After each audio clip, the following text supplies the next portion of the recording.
So good evening, everyone, and welcome to Politics and Prose. I'm Brad Graham, the co-owner of the bookstore, along with my wife, Lissa Muscatine, and we are extremely delighted to be hosting renowned nature writer Robert MacFarlane, who's here to talk about his captivating and thought-provoking new book, Is a River Alive? Now, Rob's official title is Professor of Literature at Cambridge, but as one reviewer noted recently, he doesn't actually fit the stereotype of a Cambridge don. He climbs mountains, journeys along pilgrimage paths, plunges into the underworld, and collaborates with artists on books about lost words and lost spells. He makes films, writes songs and operas, and has published a book-length prose poem. Not yet 49 years old, he has, with this latest book, already brought out 11 substantial and influential works that have made him one of the most prolific, widely read, and transformative environmental writers today. And I was just telling him that my younger son's an environmental journalist in Alaska, and he just idolizes Rob. So now I'm a hero today now that I've met him. In his new book, Rob examines the question posed in the title, Is a River Alive? As he mentions early on, when told the title, his young son answered, well, duh, that's going to be a short book then, Dad, because the answer is yes. But if indeed the answer is yes, then other questions arise, questions that reverberate profoundly in law and business and history and philosophy. The possibility that a river is alive, Rob writes, changes the world.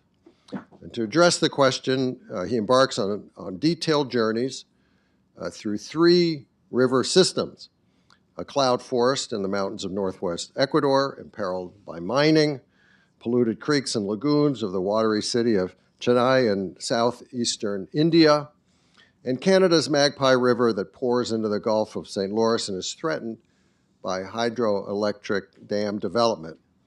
And interspersed too, several times in Rob's book, are stories of a fragile chalk spring near his home in Cambridge. Rob's immersive descriptions of the rivers and the lives that they impact also includes accounts of the environmentalists trying to save them, and the novel philosophical program that animates many of these efforts, the Rights of Nature movement. This is a legal framework that ascribes life to nature and assigns it protections traditionally reserved for people. It is, Rob asserts, an idea whose time has come, with rivers now the focus of the movement in dozens of countries. Rob's writing is often lyrical and captivating, as I'm sure many of you know, having read his previous works, but there's also substantial scholarship, of course, underlying the elegant prose, and this book comes at the end with a detailed glossary and notes and a bibliography section that runs more than 30 pages. It's wonderfully illuminating and moving, this book, and should inspire us all to do what we can to preserve, cherish, and rejuvenate the Earth's waterways as living participants in our world. Now, in conversation with Rob will be journalist Ross Andersen, who's been at The Atlantic now as an editor and staff writer for, I think, about a decade, and tends to write about the frontiers between science and culture. He's also at work on a book on the search for intelligent life elsewhere in the universe. Ladies and gentlemen, please join me in welcoming Rob MacFarlane and Ross Andersen.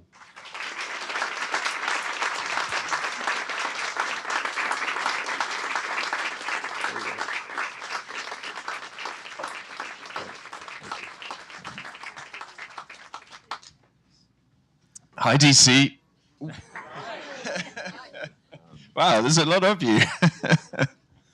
That was a really wonderful introduction, which means I can shorten mine up top, which is always nice.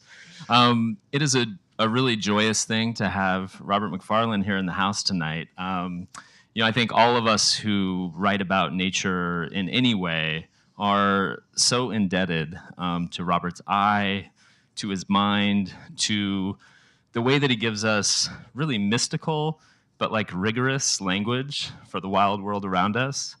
And I know, just like looking out at this crowd, it's so clear that I'm not the only one who's been personally changed by your writing. So it's, yeah, I'm so glad to have you here, man. Welcome. Thanks, Ross. Thank you so much. Thanks, Brad. I so warmly met. Yeah, we've really corralled you here into the heart of darkness, Washington, D.C. No comment. No comment.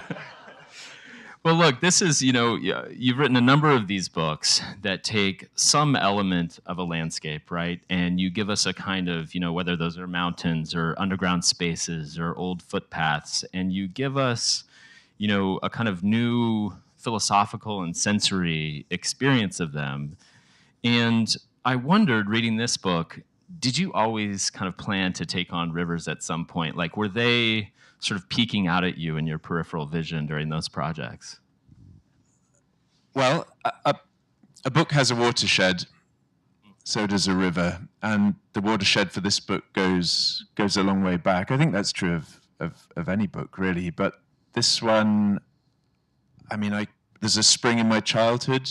I grew up as a mountain climber. The first book I wrote was about mountains. Every book seems to have a single question at its heart. This one is the first book to wear it on the cover, but that was a book about why we climb mountains. And mountains and rivers live in an ancient dialectic. Rivers sharpen mountains into being, and mountains lend the energy that rivers need to flow.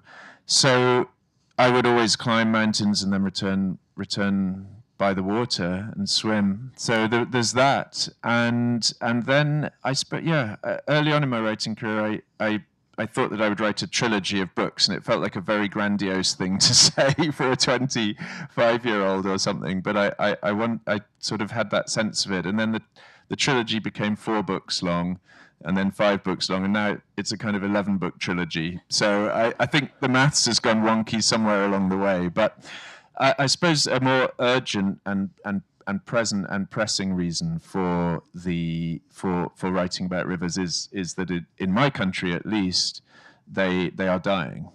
And so I live on the chalk, as Brad mentioned, and that's 99 million year old chalk. There are about 200 to 300 chalk streams in the world. 80% of them are in England. They're a kind of Great Barrier Reef of an ecosystem. They're rare, they're fragile, and in this case, they're dying. So the trajectories of climate and abstraction at present sort of rate them as probably going ecologically dysfunctional, fully dying by 2050. So there's death in the water around us. We don't have a single river in good overall health in England at the moment, and that broadly is the result of privatization. And privatization is a very young and powerful story that we've told about our relationship with rivers in England. And I suppose this book is an attempt to re-story rivers and think about much older, better stories about what rivers are, how their fate flows with ours, how they flow through us as well as by us. This book starts with a river in the chalk, very close to your home, that you visit at a pretty regular cadence with your son. And reading it made me wonder, especially, and I'm not going to spoil it here, how the book ends, how it kind of changed or enhanced your thinking about rivers to see them through that kind of double lens of his eyes and yours.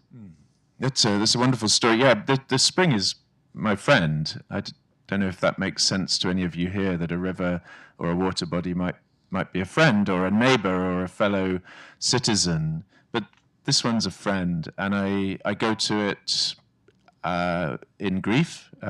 Lost a friend a month ago now, and it just made sense to go to be with him as close as I could be. Once he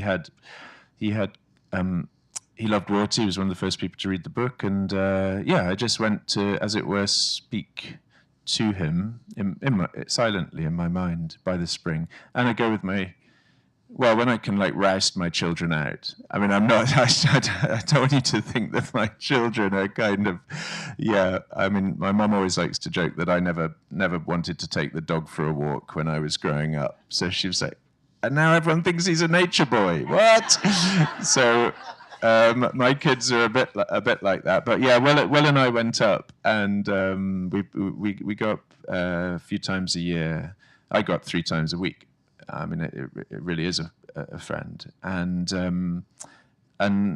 we went in the summer of 22, which was the last drought summer, I suppose. Though in England we're deep in another already, and it's only just turned the end of spring. And he just said, has the water died? And again, it's that sort of simplicity of perception, that incision of declaration, that suddenly, can water die? Can a river die? Yes. And if it can die, can it live? Yes. And that confidence of perception was very helpful. Although, as Brad said, it could have been a much shorter book based on Will's answer to the question. But there were times when that seemed attractive. But actually, it's a portal question. I think of portal questions as the ones which seem to have quite narrow openings, and then you wriggle through them, and then you find yourself in immense conceptual, imaginative, historical space. And that's where I ended up. You set some really strict rules for yourself in the writing of this book, and one of them is, and it's surprising given that you are ascribing agency and animacy to rivers, and yet you never presume to speak for them. You do not allow yourself to kind of adopt the voice of a river. Tell us about why you took that approach. Oh, I'm glad you noticed that. Early on I thought, I can join that tradition of people who speak as a river, and then I suddenly understood that would be to collapse the book conceptually from the very beginning. And actually, ventriloquism is not that. Straight ventriloquism was simply not appropriate or available to what I wanted to undertake, which was a fathoming of what it really means to consent to the notion that a river is alive, and to, as it were, cosplay the voice of the river would contradict that. So that became a hard rule. And I visit water all over the world, and very often did find myself speaking to it. It never answered back, or at least not in language that I could understand, although at the very end of the book, where all the tributaries converge far down the Muteshika Shipu, the Magpie River, there's something not like communication, but something like co-presence is felt. Yeah.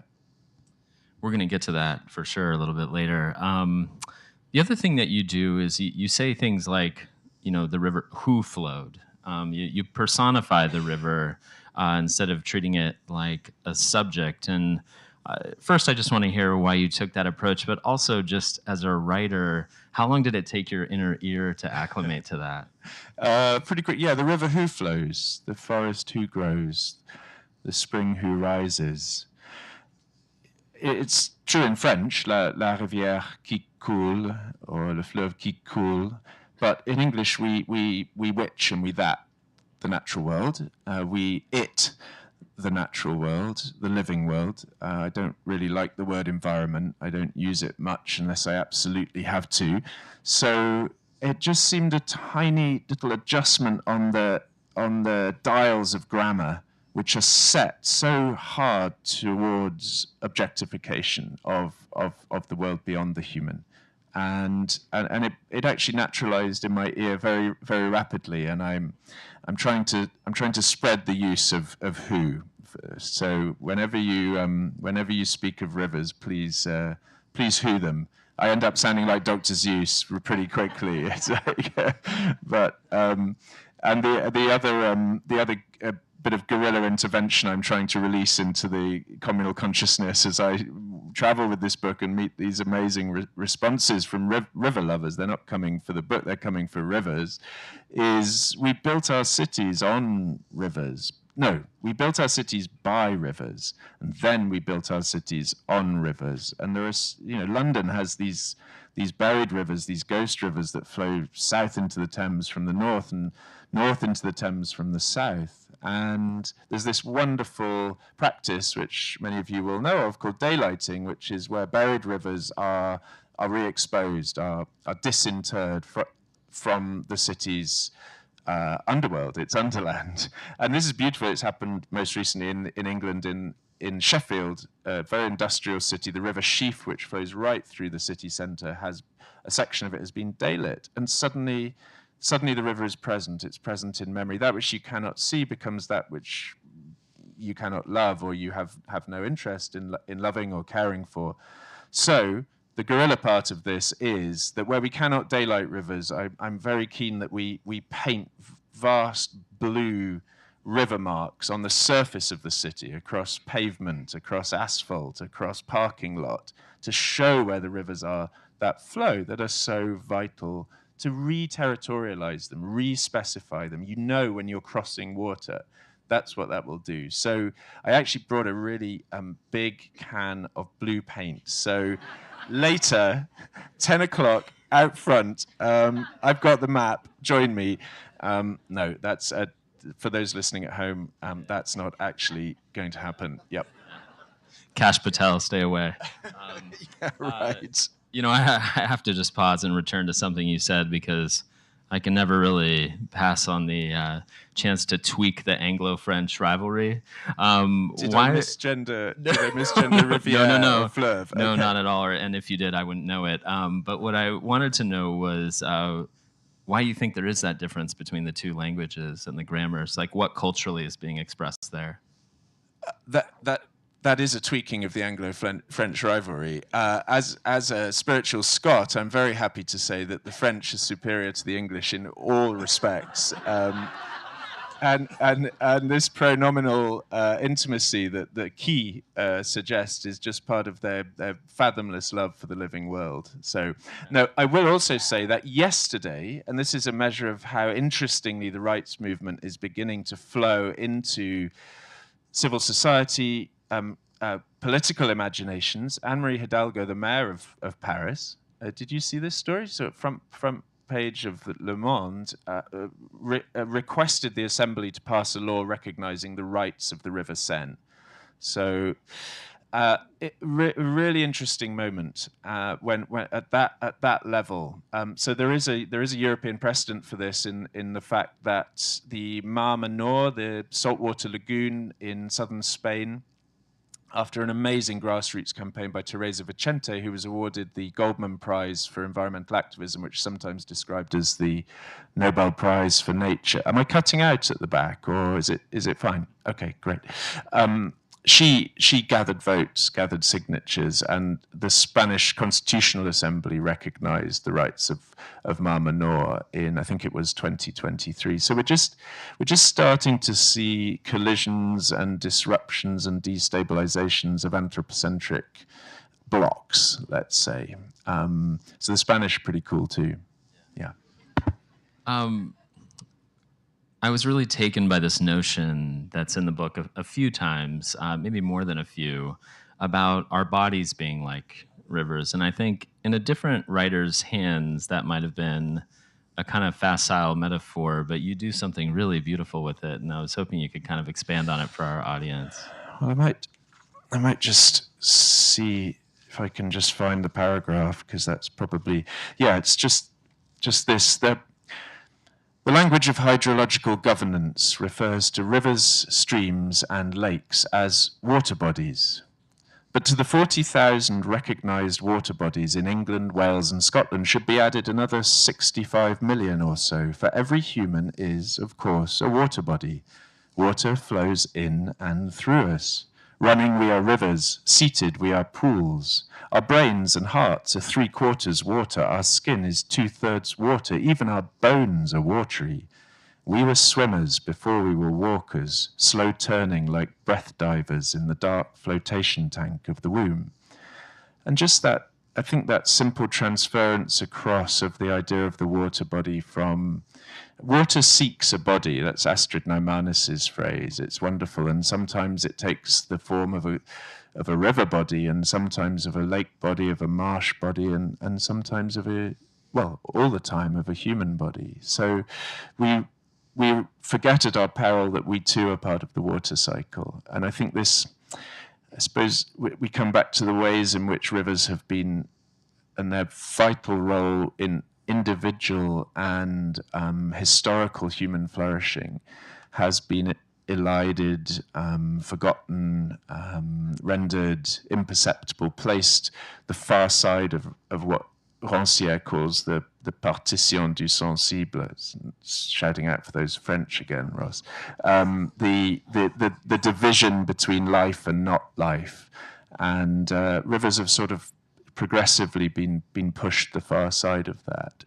And Aristotle set that going, the great chain of being, the pinnacle model of existence, which places angels at the top, but really operationally humans at the summit, and then in decreasing, receding layers of anima and of power come animals, anima, the spirit, the life force, which gives us our word animal, plants, and then matter, water, land, the kind of ecological whole of which, of course, all life is made. So there are these very durable, some of them very old, intellectual models that displace river from the category of life.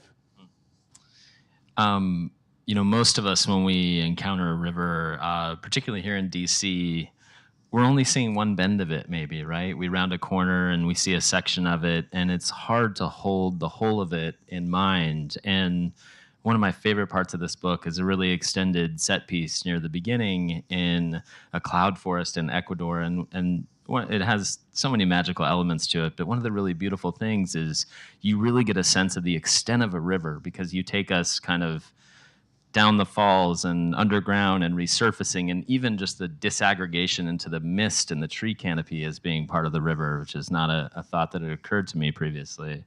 It made me want to ask you, like, how have you come to think about the kind of total shape of a river? Yeah, I keep getting asked this, what's a river? I'm like, why are you asking me? I've only spent 4.5 years thinking about them. You can't expect me to have come to a good conclusion after that amount of time. A gathering that seeks the sea. That's the best. That's the least worst definition of a river that I have been able to come up with. But I think it speaks to something about the ways that rivers are collectives. River is a verb, though there is no verb in English to river, although I do my best to try and create one in this book. A river is also a group noun. It's one of the most beautiful group nouns that we have, because river contains multitudes, is made by multitudes. It is community. And so I realized very early on that the braiding of river making, the gathering that seeks the sea, was also a motif of the book, because this is really a book, actually, I came to realize quite quickly, about community, about ways in which people gather and braid their powers and become mightier forms of flow through collaboration, particularly in resistance to forms of harm. Do I recall right that you had part of that set piece that you might want to read? Well, I could just place us in the cloud forest, and I should just politically contextualize this by saying this is Los Cedros cloud forest in northwest Ecuador. It is a place of ultra life, and endemicity, diversity, abundance. They're all kind of off the scale there. And in 2017, it was placed under sentence of death by mining interests, a state mining company, Ecuadorian, and a Canadian mining company, Quelle Surprise. And the forest would have been deleted, in effect, because the form of gold mining that would have been necessary would have destroyed it. And something miraculous happened, which is that late in 2021, a judgment was handed down by the Ecuadorian Constitutional Court, a beautiful piece of jurisprudence. I urge you all to read it. I'd love to see it published in English, because it's just as a standalone book, because it's such a miracle. And it drew on the leverage given by the existence in the reformed Ecuadorian Constitution of 2008, which includes 4 rights of nature articles. The first of those recognizes, doesn't endow, it recognizes the rights of nature to exist, to flourish, and to persist. And the 4th of those makes the state the guarantor of those rights.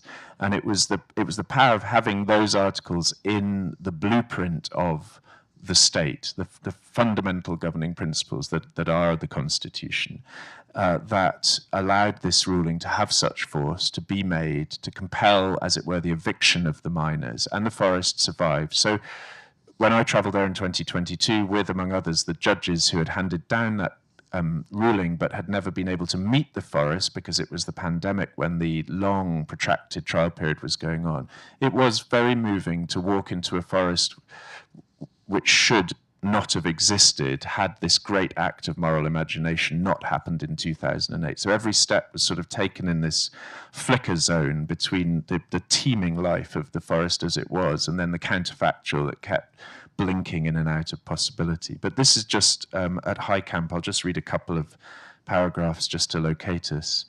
That first night at the High Camp, the cloud forest comes alight. The fireflies start it, their orange diodes winking on and off as they drift. Then glowworms in the understory put tapers to their yellow lanterns. Then the red ember eyes of kinkajous, bodiless in the dark, click on in the trees. They watch us from the branches with unblinking intent. Far to our west, a storm slips along the Pacific coast, and blue-white sheet lightning silhouettes forested ridges. Thunder is muted by distance.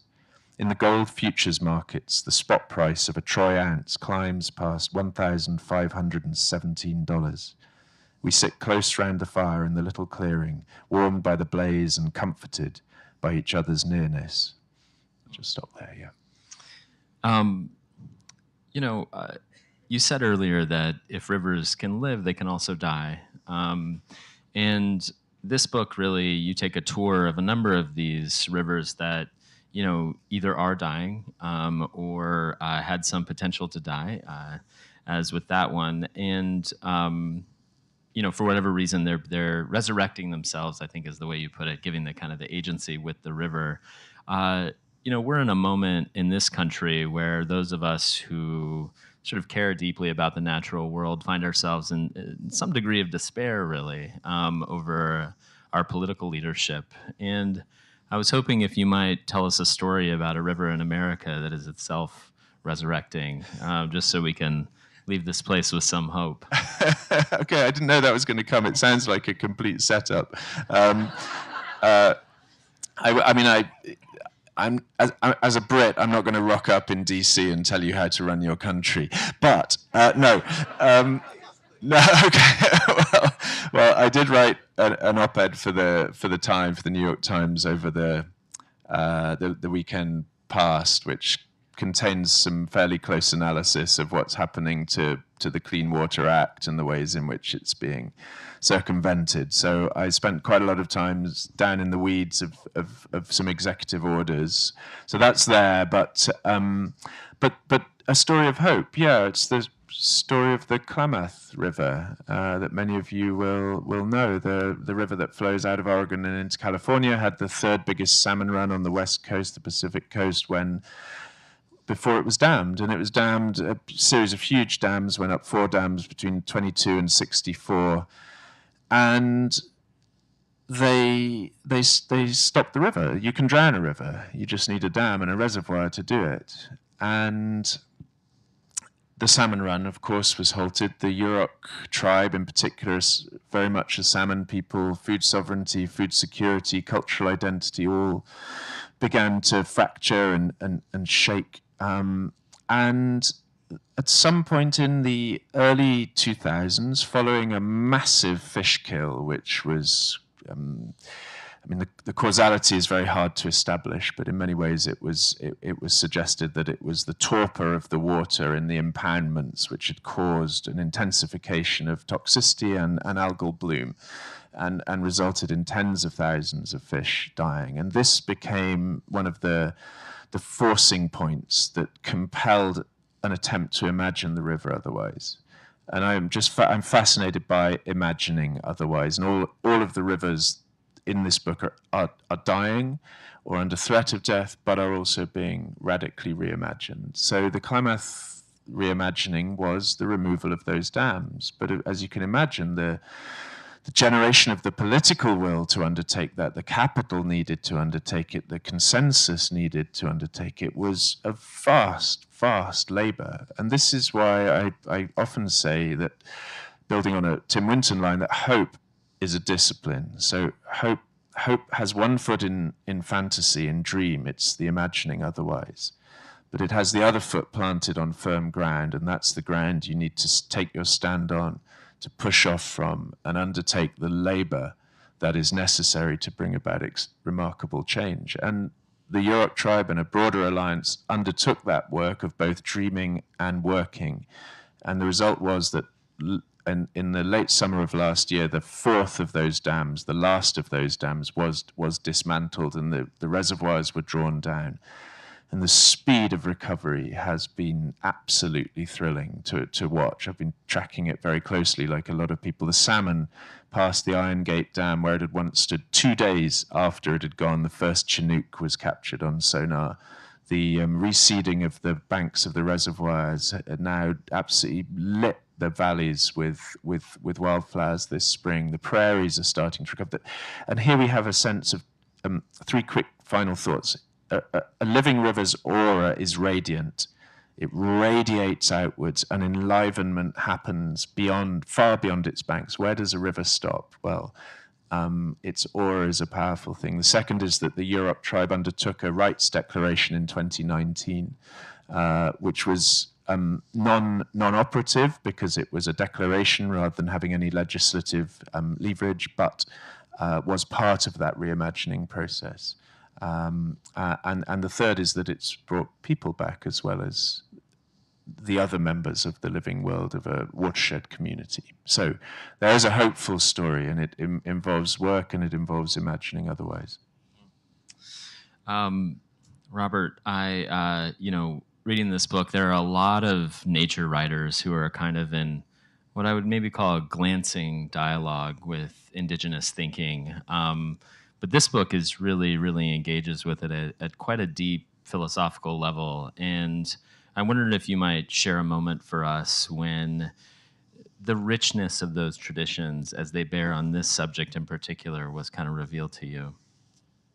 Yeah, I mean, one enters such conversations and encounters, I hope, with due care and due sensitivity. And I'll just say a few words about one of the great North American writers, whose name is Rita Mikoso. She's an Innu poet and community leader, and she lives in a tiny township, about 600 people, about 600 miles northeast of Montreal on the north coast of the Gulf of St. Lawrence. And she's one of the most extraordinary people I've ever met, and she really shaped the final section of this book, which happens in northeast Canada. And the encounter with her, and we're still very good friends in regular contact. I'm just starting to translate her poems out of the French and into English, which will be the first English translations. And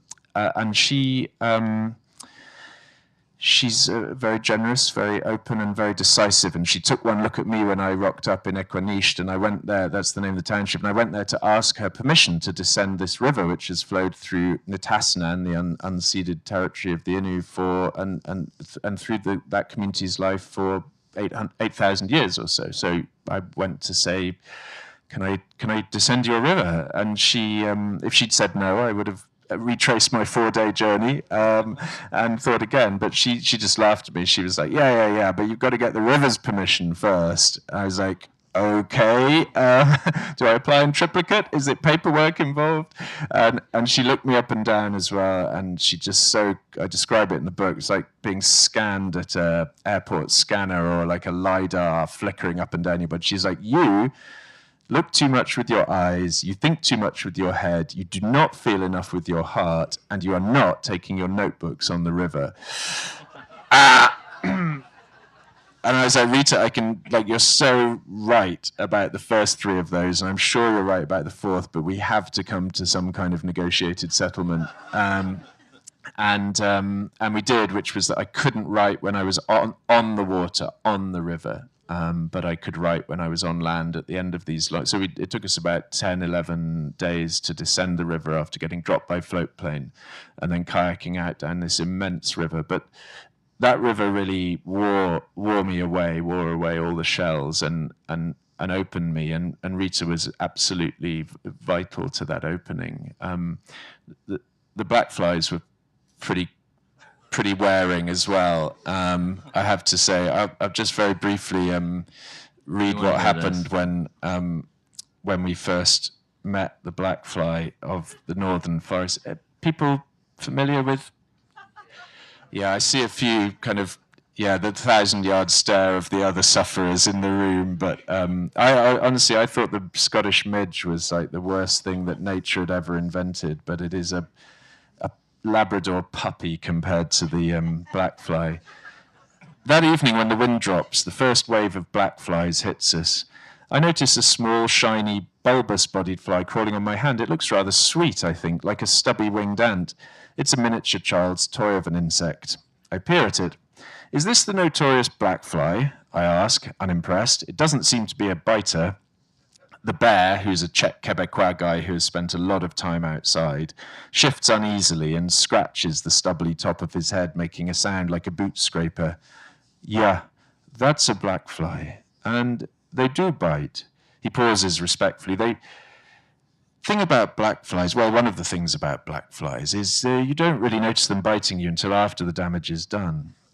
There are quite a few Blackflies on and around us now, I note with interest. I look over at Wayne. Wayne is also new to Blackflies. Wayne's bleeding from his forehead. You're bleeding from your forehead, Wayne, I say. He must have clipped it on a branch while foraging for firewood, I think. You're bleeding from your neck, Rob, he says. Really quite a lot. I must have clipped it on a branch while foraging for firewood, I think, which is strange because I didn't feel it, and nor actually did I go foraging for firewood, now I think about it. That'll be the Blackflies, says the bear. Blood is now flowing from 10 or 12 small points on Wayne's forehead, and it looks like he's been raped by a miniature submachine gun that stitched a line of minute bullet holes from temple to temple. I raise a hand to my neck and it comes away red. The surface of my neck now feels as if I'm running my hand over a small volcano chain on a relief map of a crustal plate zone. It's absolutely repulsive. Blackflies in number have been known to kill mules, says Ilya. Nothing kills mules, says Wayne quickly. An atom bomb couldn't kill a mule, I say. Mules are the shopping trolleys of the ungulate world. They're fundamentally indestructible. Blackflies can definitely kill mules, says Ilya with certainty. I pat a lot more blood off my neck. I'm starting to think that Blackflies can probably kill shopping trolleys too. An hour or so later, Wayne walks over to me. My head's topography has been very substantially reshaped by these bites, he says. I examine him and whistle. Wayne is right. Where Wayne's temples had been, there are now thickened domes of flesh, histamine taut and shiny, and all the wrinkles on his forehead have vanished. His cheeks are beginning to bulge up and out, impinging on his sight. It's like a kind of free bug Botox, Wayne, I say, and at least what they've done to you is symmetrical. So, yeah, that was, they keep you humble, the Blackfly, right? Yeah, there's more. This book has a lot of humor in it. There's more like that. I'm going to ask Robert one more question, and then we're going to take questions right from this microphone. So you might want to start lining up now if you have something pressing to ask him. A thought I had as I was reading this book is that animism really goes all the way down. We live in what appears to be a self-generating universe. And if it's not a self-generating universe, it's generated by something else that is self-generating. We don't know that yet, do we? But that just made me wonder how you can, putting rivers aside or actually including them, how do you think about, the aliveness in nature as a kind of unitary whole? Well, thanks for that softball question at the end of this part of the conversation. I am actually going to leave that one aside, just because I think it's such a brilliant question. And what I'd really like is for you to write an article for The Atlantic, which answers it, because you'll do a great job. So you heard it here first, folks. Russ is coming with that. So watch The Atlantic. No, I'm glad my editor's not here. I'll leave it with that, but I might pick up some threads of it in some of the answers to some of the questions. But it's a big one. Yeah. Oh, well, thanks for your wonderful work and a brilliant presentation this evening. Thank you. Is the best hope for Britain's rivers a return to public management in something like the previous river basin management organizations we had, I think, 50 years ago when I was a young fella fishing in the River Severn? Well, first of all, I'll just say how much I like your shirt. I say that because I bought the exact same shirt about a week ago. So I knew you were a man of taste. Exactly. Yes. So I see you. And then, well, thank you. A really good question. Public ownership. My own feeling on this is that we're about to see Thames water collapse. That's imminent. Which is probably a good thing, isn't it? Well, it is, except that public ownership will land the government with an absolutely vast bill with hungry creditors, with all manner of heavy clauses in terms of repayments, and but I think we're about to see the biggest water company in England collapse. We've also just seen yesterday, I think it was 2 days ago, the publication of the interim Independent Water Commission report. So our country has been, as it were, spasmed over the last 5 years by this realization that the river system is dying. And it's led to incredible hopeful things, river guardianship movements that are just some of the most inspiring political organizations, and its citizens taking up the slack left by government and toothless regulators and underfunded agencies, strategically underfunded agencies like the Environment Agency. And I will just say that I think we should move to a hybrid model, much more like the Swiss model, where we have semi-privatized water companies, but with regional oversight of them, very close regional oversight, very transparent funding streams. And the Swiss have got this right. Their waters were some of the dirtiest in Europe in 1960. They suffered a multiply fatal typhoid outbreak, and it completely convulsed their system to now what they have, which is called blue gold. And the last thing I'll say is that the catchment-based approach, to pick up your final point, CABA as it's known, is actually singled out in the Water Commission's interim report as a model to begin to move towards. So there's some hope there. So yeah, any UK water policy wonks in the room, that was for you. Professor MacFarlane, as a Cambridge Don, I'm sure you've spent a fair amount of your time at High Table. And I wonder if we could eavesdrop on some of the more irreverent comments, satirical observations from your colleagues when you tell them about your work. Do you mean the stuff they say when I'm present or when I'm not present? Well, ideally a bit of both, yes. Well, those who read Private Eye, our satirical magazine, will know that Craig Brown does a parody of someone every fortnight.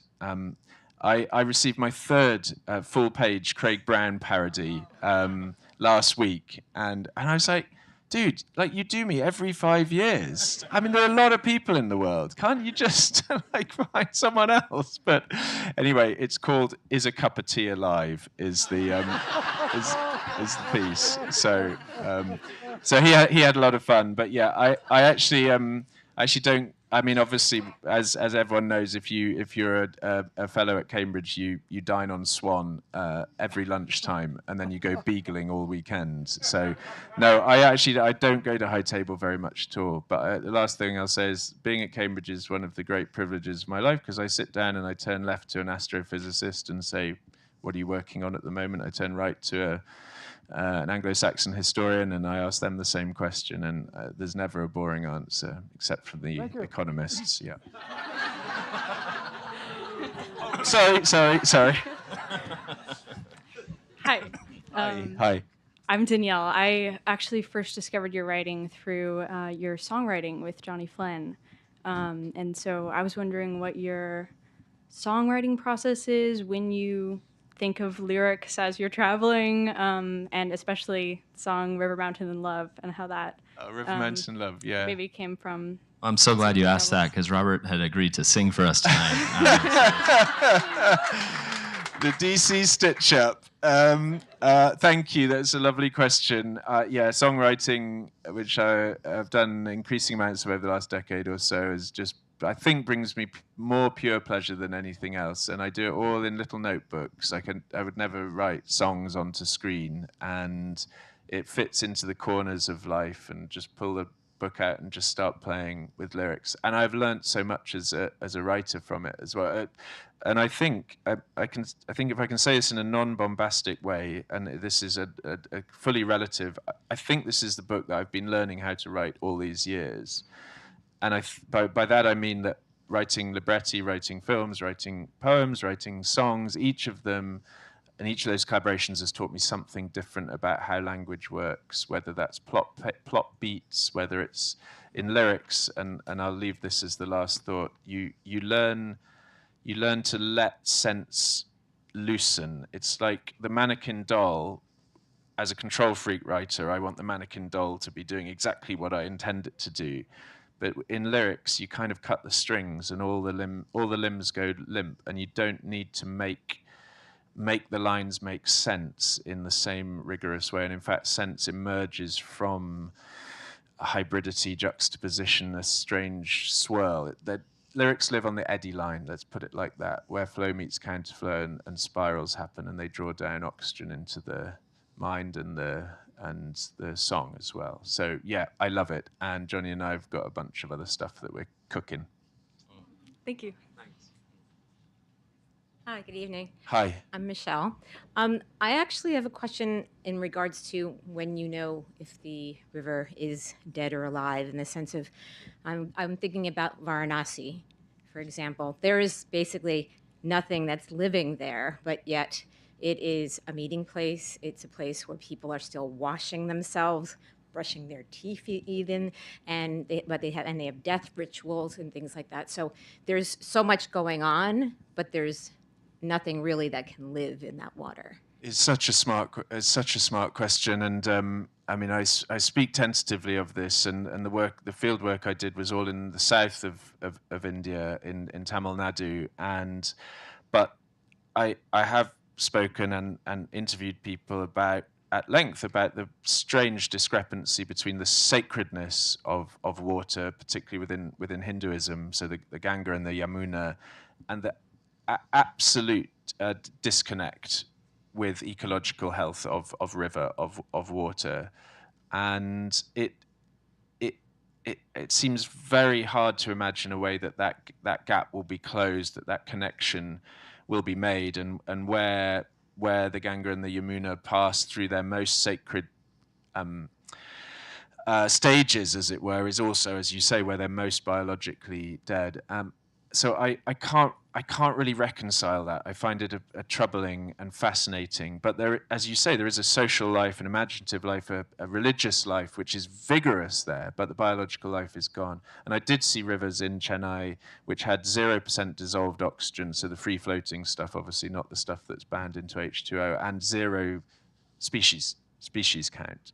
And so biologically they're absolutely dead. And if a living river has an aura, a dying river has a pall, but it casts that pall even as the living river radiates the aura. So thank you. It's a great question. I can't solve it now. Thank you very much for speaking with us. I was recently reading your introduction of Nan Shepherd's Living Mountain, and I appreciated your appreciation of Shepherd's pushing back against the tradition of mountain literature as inherently summiting a mountain. And I'm wondering if there's any works of river literature that you have worked through over the course of your life, over the course of writing this book, that you have appreciated and or want to push back against in a similar way?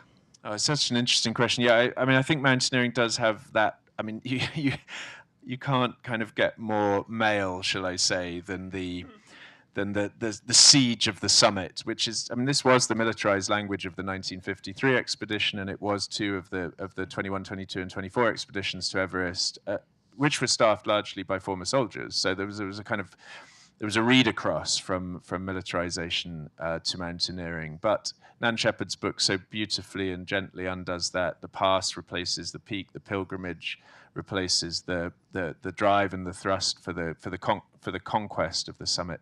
I think rivers don't lend themselves to that, right? They work flow and counterflow. They reach the sea and they mingle, they die, they dissolve, they become sky ghosts of their own selves. And so I think precisely because they refuse definition and control in so many ways, I think they undo that instinct.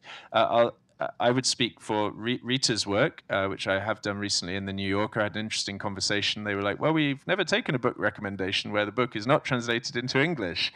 And I was like, well, that's a really good reason to take a book recommendation for a book that hasn't been translated into English. So if you read French, then I commend, because they're river poems in so many ways. It's called Atiku Utai in Inu Aiman, or Le Cœur du Caribou, the heart of the caribou in French.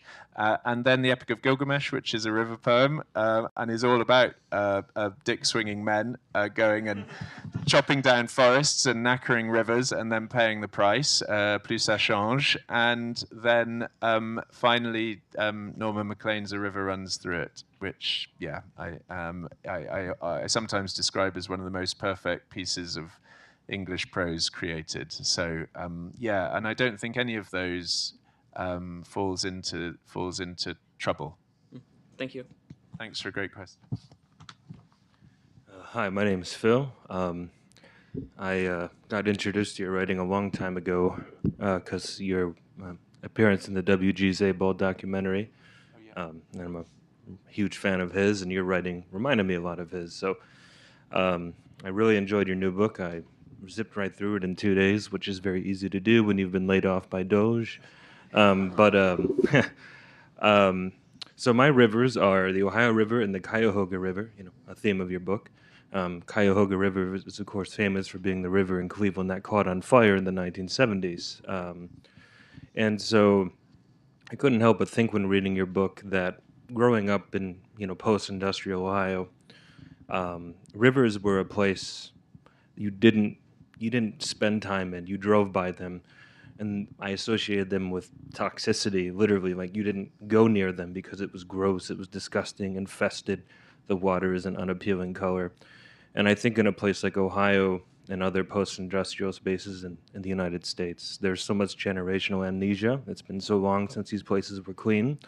No one can even conceptualize spending time there or seeing any worth in spending time there. So how do you think you can break through this generational amnesia, convince people to go spend time on the banks of the Ohio River, for example, which is actually quite beautiful? And I just want to say, the first time I ever thought about the Ohio River differently was watching Apocalypse Now. The first thing that Colonel Kurtz talks about with Martin Sheen's character when they meet is the beautiful childhood on the Ohio River hanging out amongst the gardenias. And I was like, that's weird. That's not something anyone I've ever talked to has done. So, yeah, sorry for the loaded question. But it's brilliant. It's brilliant to hear that spoken, wonderfully spoken. And thank you for answering the question that I haven't quite voiced to everyone, but which is who are your rivers? And I still have yet to ask someone that, and for them to come up dry with an answer. So sorry. It's just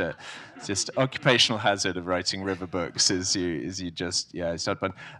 And I think wasn't that the burning river that led partly to the foundation of the EPA? It changed everything under Nixon. Nixon, surprisingly, the best environmentalist president that the U.S. has ever had, with the Endangered Species Act and the EPA. Well, I don't know how we turn that around, but I will say that we talk of shifting baseline syndrome in conservation, as you know, which is where the generational amnesia is the other term for it. You allude to that, and that is where we normalize damage and so when we measure further damage, we only ever measure it from the remembered baseline that is, as it were, proximate to that generation, to us. And so we don't understand how far river has fallen, how much it has been wounded. But lifting baseline syndrome, which is the other way of running it, is possible. It's hopeful. And in my country, as I keep calling it here, the water has gone from being drinkable to it has become first undrinkable, then unswimmable, and then in places untouchable. And there is a really useful heuristic that I'm hearing a lot, that we have to make our rivers drinkable again. And it's so audacious and so preposterous, and yet it's such a simple test. And we can do the middle one as well. We have to make them swimmable again. So it's not an answer, but it's a way of staging hope. Thank you. Hi. My name's Nathan. Something that I think the book does really well, you write really thoughtfully about pain, your three sort of companions and your three rivers, Juliana, Yuvan, and Wayne, have sort of all experienced pain in their lives, or are coming to terms with it on the river. Is that something that you intended in setting out to write the book, or did you discover it as you were writing it? Or because it feels very natural as you're reading it, it's sort of interwoven, it flows together. Thanks, Nathan. I'm glad you spoke of this, and it was completely how could I have premeditated it, in a sense? So the three main characters in the three main sections, or among the main characters, Juliana Furci, Yuvan Aves, and Wayne Chambliss. Juliana's father died very suddenly, very traumatically, very shortly before we traveled to the cloud forest together. Yuvan suffered a very abusive childhood and then lost his younger sister very suddenly. And Wayne had lost a dear friend about 9-10 months, again suddenly, before we went on the river together. And not in neat ways. These are not neat healing stories. Juliana's is probably the closest to a clearly drawn healing arc, but each of them was moved back from within the shadow of death by water and by life, as it were, the life of the living world. And I watched that happen very clearly with Juliana. Yuvan, that's been a longer process, and this remarkable young person has emerged who has one of the most expansive and inclusive senses of self I've ever known. He is radiant. Buggy house, apparently. Oh, a very buggy house. Yeah, he has many wasp dwellers in his apartment, and is very pro insects, particularly wasp. And then Wayne, a very complicated story there about how he might or might not see or touch his friend Paul again, might embrace his shade. But again, the river helped him think about that. I think we can say that much. And thinking with river is something that happens all the way through the book, and happened to me very strongly as well. Thanks for the question, Nathan. Thank you. All right, we've got time for one more. Hello. Hi. Thank you for your beautiful book. I work for a river called the Elizabeth River that was called Dead in the 90s, and I've loved your work for a really long time. So surfers talk about feeling like a wave comes all the way across the ocean just for them. I felt like this book came all the way across the ocean for me. It felt, I'm just so grateful for you speaking respect on rivers. Thank you. And I love that you mentioned Nixon being the first and in some ways the best president as far as environmental policy in the United States after Roosevelt. And I've been thinking about that a lot lately. I feel like the question of my life has been kind of, how do we get back into consensus about the value of the land and water? Like, we've experienced this extreme bidirectional selection about environmental policy where there really used to be unanimity in the United States not that long ago. So I was wondering if in your travels talking to people about rivers, if you've gotten a sense of how we can come back to consensus about the land and about the water. Well, I wish I could answer that sufficiently. It would be a remarkable answer if it could be sufficient to that task. I mean, a chill ran down my spine when I watched Doug Burgum's Senate confirmation hearings, and I listened to him describe America's public lands as America's balance sheet. And I think, and I realized that we were looking down completely opposite end. I mean, we reversed the telescope when Burgum spoke about the need to assetize public lands for the benefit of future generations. And I thought the whole point was that we were helping preserve public lands from mining and drilling and extractive work for the benefit of future generations. And it made me think a lot, at least. But that I sort of realized that the gulf is so vast, the gulf of perception is so vast, and the assetization worldview is so powerful now that the work will be very, very hard. I do think rivers offer us a useful condensing surface for hope and for action.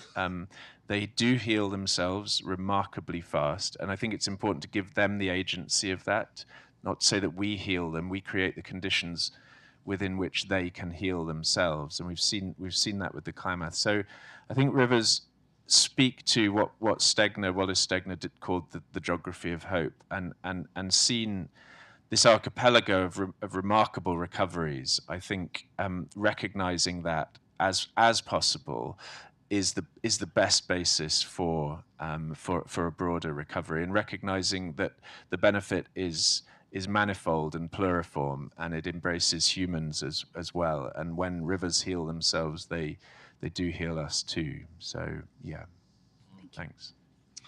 Y'all give it up for Robert MacFarlane. Thanks, DC.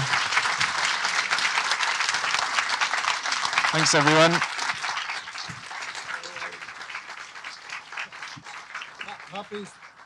Copies of Is a River Alive are available at the checkout desk at the front. Rob will be here at the desk signing. Please form a line to the right of the table and